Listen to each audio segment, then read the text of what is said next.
Assalomu alaykum, hurmatli Qo'qon va Qo'qon atrofidagilar. Shunday bir loyihani tashkillashtirdik. Bu sizga juda ham foydali bo'ladi. Haftaning 3 kunida, dushanba, juma, yakshanba kuni 14:00 dan 16:00 gacha salomatlik kunini tashkillashtirdik. Bu kunda qatnashishlik mutlaqo bepul. Bu kunda qatnashganlar nima oladi? Yaxshi ovqatlansam ham nimagadir quvvatim yo'q. Qonim ko'tarilmaydi. Asablarim joyida bas. Yaxshi uxlolmayapman. Uxlab tursam ham charchoq, bosh og'rig'i bilan uyg'onyapman. Yoshlarda nimaga ko'p husnbuzar chiqyapti? Soch nimaga tez to'kilib ketib qolyapti?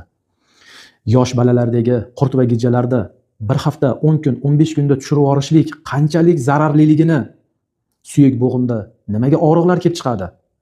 Hammasini birma-bir sizlarga tushuntirib beramiz.